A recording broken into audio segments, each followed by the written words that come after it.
धनंजय देशमुख भावुक झालेले पाहायला मिळत आहेत। ते उदास आहेत। माझ्या भावाला न्याय द्या अशी आर्त हाक त्यांनी दिलेली आहे। सरकारकडे त्यांनी मागणी केलेली आहे। आक्रमक पवित्रा घेत त्यांनी शोले स्टाईल आंदोलन केलं। धनंजय देशमुख टाकीवर चढलेले होते। सुमारे 3 तास हे आंदोलन चाललं। मनोज जरांगे यांनी पहिला त्यांच्याशी संवाद साधला, त्यांची समजूत काढण्याचा प्रयत्न केला, खाली अशी विनंती सुद्धा केली, मात्र धनंजय देशमुख हे आंदोलनावर ठाम होते। मात्र त्यानंतर मनोज जरांगे पाटील यांनी पुन्हा एकदा त्यांच्याशी संवाद साधला। आपण पोलिसांशी बोललेलो आहोत। या संपूर्ण तपास प्रक्रियेमध्ये जे घडतंय त्याची माहिती आपल्याला दिली जाईल हे आश्वासन पोलिसांनी आपल्याला दिल्याचं मनोज जरांगे पाटलांनी सांगितलं। त्याचबरोबर सरकारचं प्रतिनिधी मंडळ सुद्धा आपल्याशी बोलायला येईल असं आश्वासन सुद्धा पोलिसांनी दिलेलं आहे। हे सांगितल्यानंतर धनंजय देशमुख खाली उतरायला तयार झाले। ते खाली उतरलेले आहेत आणि त्यानंतर त्यांनी प्रतिक्रिया दिलेली आहे। माझ्या भावाला न्याय द्या ही एकच मागणी आपली आहे अशी त्यांनी प्रतिक्रिया प्रसार माध्यमांना दिलेली आहे। हे दृश्य आपण पाहतोय। जरांगे यांनी मध्यस्थी केली आणि त्यानंतर देशमुख खाली उतरलेले आहेत। शोले स्टाईल त्यांनी आंदोलन केलेलं होतं। न्यायासाठी धनंजय देशमुख यांनी हा आक्रमक पवित्रा घेतलेला होता। मात्र जेव्हा ते वर चढले त्यानंतर त्यांना अत्यवस्था सुद्धा वाटलेलं होतं।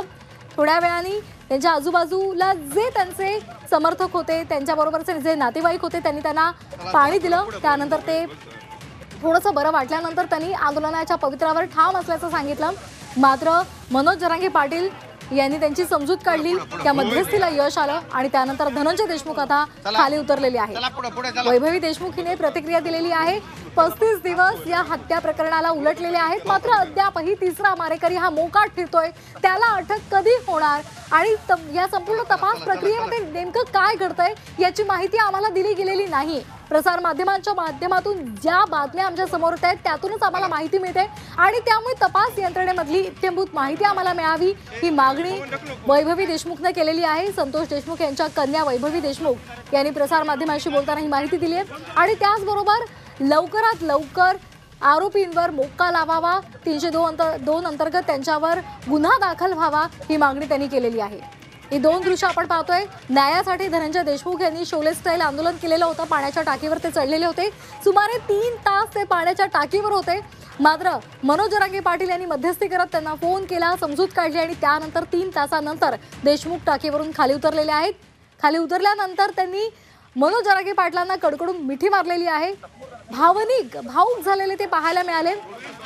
मनोज जरांगे पाटलांनी आपल्याला पोलिसांनी आश्वासन दिलेलं आहे, या संपूर्ण तपास प्रक्रियेमध्ये नेमकं काय घडतंय या संदर्भातली माहिती आपल्याला दिली जाईल असं मनोज जरांगे पाटलांनी सांगितलेलं आहे आणि त्यानंतर देशमुखांनी खाली उतरण्याचा निर्णय घेतला। 3 तासांनंतर देशमुख खाली उतरलेले आहेत।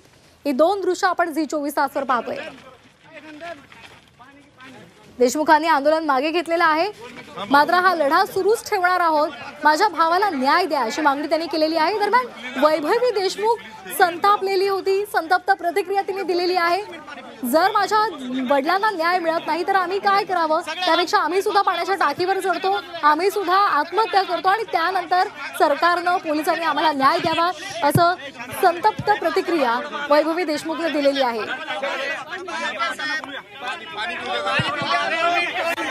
आपण ही 3 दृश्य पाहतोय। पहिलं दृश्य आहे न्यायासाठी धनंजय देशमुखांनी पाण्याच्या टाकीवर चढून आंदोलन केलेलं होतं।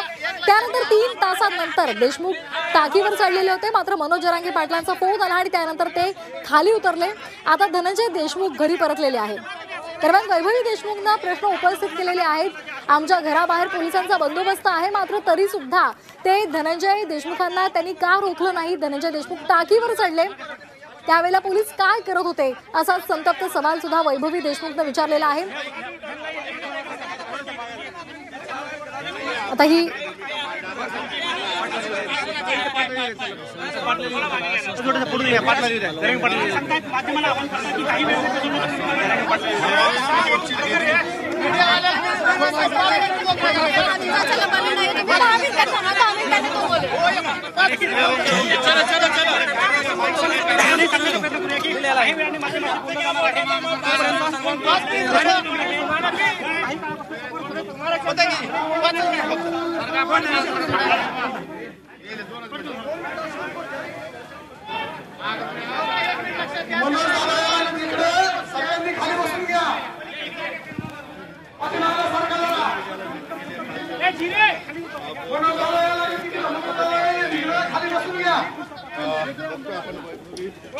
समोर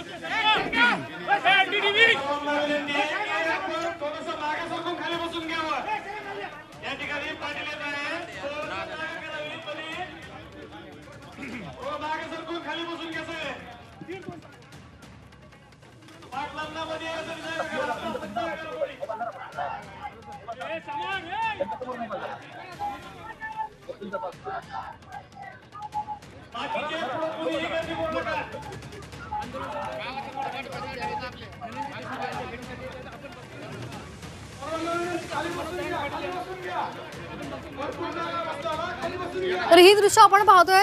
धनंजय देशमुख आता घरी परतलेले आहेत आणि त्या ठिकाणी त्यांचे नातेवाईक आणि ग्रामस्थ जमलेले आहेत. आम्हाला न्याय मिळालाच पाहिजे अशी घोषणाबाजी आता आपण ऐकतोय. मनोज जरांगे पाटील सुद्धा त्या ठिकाणी आता पोहोचलेले आहेत. थोड्याच वेळात ते प्रसार माध्यमांशी बोलतील. दरम्यान मनोज जरांगे पाटलांनी दुसऱ्यांदा फोन केला, धनंजय देशमुख यांची समजूत काढली आणि त्यानंतर धनंजय देशमुख यांनी आंदोलन मागे घेत ते खाली उतरले होते. खाली उतरल्यानंतर त्यांचा चेहरा भाऊक झालेला पाहायला मिळाला. त्यावेळेला मनोज जरांगे पाटलांना त्यांनी कडकडून मिठी मारली आणि त्यानंतर आश्वासक थाप मनोज जरांगे पाटलांनी धनंजय देशमुख यांच्या पाठीवर मारली. माझ्या भावाला न्याय द्या ही आर्त मागणी धनंजय देशमुखांनी केलेली आहे.